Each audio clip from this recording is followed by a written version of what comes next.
Carl Jung's final message about empaths may shatter everything you believe about compassion. The empath, Jung discovered, is simply the child who was never allowed to be selfish. That overwhelming need to fix everyone, to absorb their pain, and to disappear for the sake of others, is not a spiritual gift, it is survival programming. It comes from a childhood where your needs were too much, your feelings too loud, and your very existence conditional upon serving others. But what makes Jung's insight revolutionary is that he never saw empaths as broken. Instead, he viewed them as being halfway through what he called individuation, the psychological journey toward wholeness. Deep down, you already know this. You've always sensed that your empathy came with a cost you couldn't name. Jung once wrote, "The privilege of a lifetime is to become who you truly are." Yet for many empaths, who they truly are was never allowed to exist. Their authentic self was sacrificed to keep others comfortable. By the end of this journey, you come to see why sensitivity feels like both a gift and a burden. You begin to recognize the psychological patterns that turned natural empathy into a survival strategy. And most importantly, you discover what Jung described as sacred selfishness, the healthy boundaries that transform empathy from compulsion into conscious choice. This is not about becoming less caring, but about reclaiming the right to care for yourself with the same intensity you have always cared for others. Jung understood something most people overlook. What we call empathy in adults often begins as emotional hypervigilance in childhood. A child's safety can depend on constantly monitoring the moods of their caregivers. Consider the child who learns to read their parents' emotions before a word is spoken. The little one who becomes the family's emotional barometer, always sensing storms before they arrive. Such children learn that expressing their own needs creates tension, but anticipating others' needs creates safety. Jung called this premature ego adaptation, a state where children develop advanced psychological skills not from healthy growth, but from necessity. The nervous system becomes a seismograph for danger, attuned to every emotional tremor in the environment. This is not conscious learning, but adaptive wiring, the brain literally rewiring itself for survival in unpredictable surroundings. From this, empaths develop what Jung termed psychological antennae, an extraordinary ability to sense what others feel and need. Yet this gift comes at a terrible cost: the suppression of what Jung called authentic selfishness, the healthy narcissism every child requires to form a strong sense of self. The healthy individual is able to love himself as much as he loves others, Jung observed. But the future empath learned the opposite lesson: love others more than yourself, because your needs are dangerous. This creates what I call the empathic paradox. The very sensitivity that makes you attuned to others becomes the barrier that prevents you from knowing yourself. You became an expert in everyone else's inner world while remaining a stranger to your own. What served you in childhood becomes self-destructive in adulthood.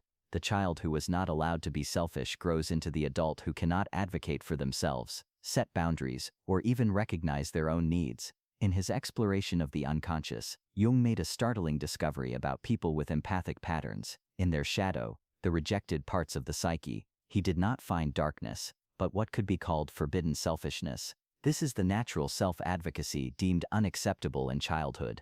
Most empaths carry guilt about their shadow, because it contains everything they were told was wrong: anger, boundaries, saying no, putting themselves first, having needs, demanding respect. Jung called this shadow formation through moral conditioning. But here lies his most profound insight. These so-called selfish impulses are not pathological, they are the missing pieces of a complete personality. The empath who never learned healthy selfishness becomes what Jung termed the wounded healer, someone who gives from emptiness rather than fullness. Jung observed that empaths often unconsciously resent their own compassion. They give, but beneath the surface lies rage, exhaustion, and a desperate longing to stop caring, to walk away, to finally choose themselves.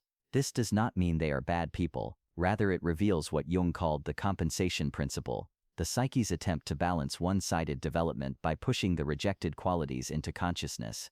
Jung pointed to what he termed anatoromia, the tendency for things to turn into their opposite when carried to extremes.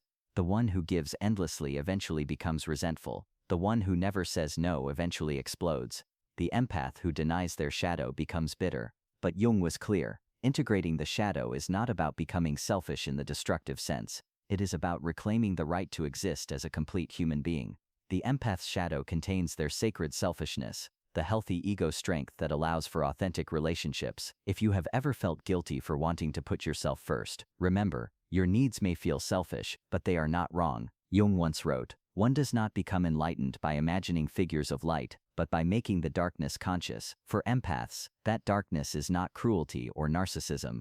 It is the radical act of believing they matter just as much as everyone else. Jung identified a particular crisis in empathic development, which he called the individuation imperative, the moment when the psyche demands that you become who you truly are, not who you learn to be for survival. This crisis often manifests as what we might call empathic burnout, not just tiredness but a soul-deep exhaustion that comes from years of living inauthentically. Jung saw this as the psyche's rebellion against self-abandonment. The symptoms are unmistakable. You can no longer fake caring, the old motivations collapse, people's problems feel heavy rather than meaningful, and the very trait that once defined you, your willingness to help, begins to suffocate you. Yet Jung did not see this as failure, but as psychological emergence. The authentic self is trying to be born, and it requires dismantling the false self that was built around serving others. This is where Jung's idea of the transcendent function becomes essential, the psyche's ability to bridge opposites. Here it means reconciling the caring self with the self-caring self. Individuation is not a choice between empathy and selfishness, but the integration of both into wholeness. Still, many empaths in this crisis feel accused of betrayal. They are told you've changed or you've become selfish. Jung understood this as the collective's resistance to individual growth. He called it differentiation anxiety, the fear that setting healthy boundaries will destroy relationships. But his insight was liberating. Those who truly love you will support your individuation. Those who resist were only benefiting from your self-abandonment. Jung often said the privilege of a lifetime is to become who you truly are. For empaths, this requires what can only be called developmental courage, the willingness to disappoint those who preferred you diminished, to stop hiding behind compulsive kindness, to claim the soul's demand for authenticity. This crisis is in truth a spiritual emergency. The empath who heeds this call does not become less caring, but consciously caring. Jung spoke of sacred selfishness, which is not narcissistic absorption, but an ethical obligation to become oneself. Your first responsibility is to your own psychological development. Your vision becomes clear when you can look into your own heart. Who looks outside dreams, who looks inside awakes. For empaths, looking within often reveals years of self-neglect disguised as virtue. Conscious selfishness, as Jung framed it, rests on three pillars. First, emotional sovereignty, recognizing that you are not responsible for managing other people's feelings. To take responsibility for others' emotions, Jung warned, is to stunt their growth. Second, boundary consciousness, the ability to sense where you end and others begin. He called this ego boundary development, and considered it essential for both health and intimacy. Third, need legitimacy, the acceptance that your needs are just as valid as anyone else's. When empaths embrace sacred selfishness, they do not become less helpful, they become more. They give from choice rather than compulsion, from fullness rather than emptiness, from strength rather than weakness. This leads to what Jung called differentiated love, the capacity to care for others without losing yourself in the process. You can feel compassion without absorbing pain. You can support without assuming responsibility. You can love without disappearing. Jung understood that the highest form of service comes from those who have done their own psychological work. The person who reclaims their sacred selfishness no longer offers a performance of people-pleasing, but the rare gift of authentic presence. As Jung wrote, the most terrifying thing is to accept oneself completely. For empaths, healing begins with accepting the parts of themselves that long for recognition, rest, reciprocity, and respect, all the things they were once told were selfish to desire. Jung made a profound observation about what happens to relationships when empaths begin practicing sacred selfishness. He called this relational recalibration, the process in which relationships either deepen through mutual authenticity or dissolve because they were built on the empath's self-abandonment. When empaths begin setting boundaries, many discover something shocking. A large portion of their relationships were not truly personal but functional. Jung described this dynamic as projective identification. People were not relating to the empath as an individual but as a role, the caretaker, the listener, the problem solver. When empaths stop performing these functions, some people experience what can only be called supply withdrawal. They may become angry, manipulative, or accusatory, upset that their emotional needs are no longer being automatically met. Yet Jung also documented something beautiful. The relationships that survive this transformation become authentic encounters. Rather than one person endlessly giving and the other endlessly receiving, both individuals meet as equals, each responsible for their own emotional well-being. As Jung wrote, The meeting of two personalities is like the contact of two chemical substances. If there is any reaction, both are transformed. True meeting, however, can only occur between individuated people, those who know where they end, and others begin. This is why Jung emphasized the importance of what we might call relational selectivity. Not everyone deserves access to your empathy. Not every cry for help is readiness to receive. Not every familiar relationship is healthy. Empaths must learn to distinguish intensity from intimacy, need from love, and drama from depth. This requires developing psychological discernment, the ability to see people as they are, rather than as you wish them to be. As empaths embrace individuation, they begin attracting different people. The self-abandoning empath tends to draw those looking for someone to do their psychological work for them. The individuated empath, however, attracts those who are also engaged in their own inner growth. This shift can feel lonely at first, as old patterns of codependency are broken, but ultimately it leads to what Jung called authentic belonging, relationships rooted in mutual respect rather than mutual need. Jung's wisdom here is clear. You cannot have authentic relationships until you become an authentic person, and authenticity requires embracing sacred selfishness. His vision of psychological wholeness includes what can be called the integrated empath, someone who has reclaimed sensitivity as a conscious choice rather than an unconscious compulsion. The integrated empath embodies what Jung described as conscious empathy, the ability to feel with others without losing oneself. Sensitivity becomes a tool rather than a burden. Jung identified several characteristics of this state. First, emotional choice, the capacity to decide when and how much to feel with others. Healthy empathy has an on-off switch controlled by will, not compulsion. Second, compassionate detachment, the ability to care without carrying. The most helpful people, Jung noted, maintain a loving distance, close enough to support but far enough to maintain perspective. Third, reciprocal relationships, connections where empathy flows both ways. Integrated empaths naturally attract those who can also give, creating what Jung called mutual individuation. The privilege of a lifetime is to become who you truly are. Jung wrote, the integrated empath achieves this by embracing both compassion and self-preservation. This integration creates what he described as earned security, a deep inner stability that no longer depends on others' approval or emotional state. The integrated empath can witness pain without absorbing it, offer support without taking responsibility, and love without disappearing. Jung understood that such integration serves not just the individual but the collective. Integrated empaths model healthy boundaries, authentic relationships, and conscious compassion. They prove that sensitivity does not have to equal self-destruction. The journey from unconscious empathy to conscious empathy is what Jung called the hero's journey of the psyche, facing the shadow, integrating the opposites, and choosing wholeness over approval. If you've learned to help others without hurting yourself, you've stepped into what I call conscious empathy.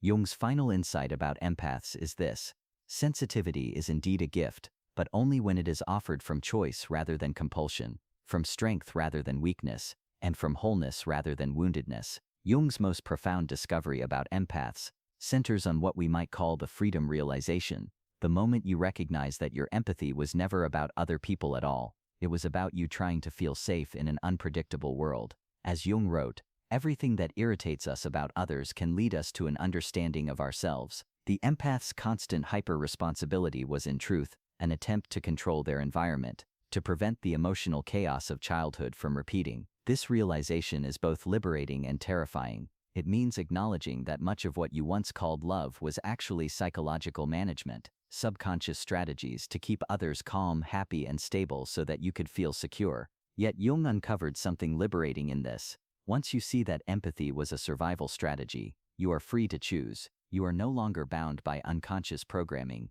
You become, as Jung described, the author of your own psychological story. This freedom gives rise to authentic empathy, sensitivity offered from love rather than fear, from choice rather than compulsion, from strength rather than fragility. The integrated empathy feels with others because they want to, not because they must. Yet this transformation often triggers what Jung called existential guilt, the nagging voice that says, "But I've always been the helper. People depend on me. What if no one loves me, if I'm not useful?" Jung understood this guilt as identity grief, mourning the version of yourself that was never real, but felt familiar. Alongside this comes what he called the freedom paradox, the discovery that voluntary empathy makes helping more meaningful, not less. The truth Jung revealed is that you were never meant to be an emotional caretaker for the entire world. You were meant to be a conscious individual who chooses when and how to share your gifts. Your empathy was always meant to be a superpower, not a burden. As Jung wrote, the most terrifying thing is to accept oneself completely. For empaths, this means accepting that they have the right to exist without constantly proving their worth through service. This acceptance creates what Jung called psychological sovereignty, the recognition that you are the ultimate authority on your own experience. No one else can dictate what you should feel, how much you should give, or who you should be. Empaths who reach this sovereignty often enter what Jung described as the reparenting phase, learning to provide themselves the unconditional love and acceptance they were denied in childhood. They begin to speak to themselves with kindness, prioritize their own needs, and celebrate their own achievements. This reparenting is crucial because, as Jung saw, you cannot pour endlessly from an empty vessel. The empath who learns to nurture themselves gains the ability to nurture others authentically. Psychological sovereignty also involves grieving the unlived life, all the dreams, goals, and experiences sacrificed to keep others comfortable. But this grief is healing. It honors what was lost while making space for what can now emerge. The sovereign empath discovers something remarkable. Their capacity for genuine compassion actually expands. No longer needing to bleed themselves dry, they give from abundance. They become what Jung described as conscious healers, people who offer support from wholeness rather than woundedness. They no longer need to fix others to feel valuable, nor do they crave being needed to feel secure. This transformation creates what Jung called liberated love, affection without strings, help without dependency, presence without obligation. Jung's final message is clear. The empath's journey is not about becoming less sensitive, but consciously sensitive. It is about reclaiming empathy as a gift you choose to give, not a debt you are forced to pay. Yet Jung also warned of the integration temptation, the pull to return to old patterns when others are uncomfortable with your new boundaries. He knew true growth requires commitment to your authentic self, even when pressured to shrink back into your former role. The privilege of a lifetime is to become who you truly are, Jung wrote. For empaths, this means embracing both compassion and self-preservation, sensitivity and sovereignty, giving and receiving, to exist fully, unapologetically, and consciously. The integrated empath becomes a beacon, not through self-sacrifice but through self-realization. You show the world what it truly means to be both sensitive and strong, caring and boundaried, empathic and whole. The freedom to choose when and how to care is the ultimate gift Jung offered to empaths. It transforms sensitivity from a weakness that others exploit into a strength you consciously wield. The empath, Jung discovered, is simply the child who was never allowed to be selfish. But now you understand what he really meant. Your empathy was never your flaw, it was your unfinished development. As a child, you learned to use sensitivity as a survival tool, instead of developing it as a conscious choice. Jung's path shows that healing isn't about becoming less empathic, it's about becoming consciously empathic. It's about reclaiming what he called sacred selfishness, the healthy ego strength that allows for authentic relationships and genuine service. You don't have to choose between caring for others and caring for yourself. Jung's process of individuation shows you how to integrate both into psychological wholeness. The child who was never allowed to be selfish can grow into the adult who chooses when and how to give their gifts. Sensitivity, when rooted in strength, becomes a superpower. It ceases to be survival and becomes sovereignty, offered from choice, not compulsion, from wholeness, not woundedness. Jung spent his life proving that the most empathic people are those who have first learned to empathize with themselves. So the next time someone says you are too sensitive or accuses you of being selfish, remember Jung's wisdom. You are not too much for this world. You are finally becoming enough for yourself. And that transformation from unconscious empathy to conscious empathy is exactly what the world needs. Not more people who give until they break, but people who know their worth and give from overflow. The empath who was never allowed to be selfish is finally free to choose. And that choice to love yourself as much as you love others is the most generous gift you can give to a world in desperate need of whole, conscious, integrated human beings.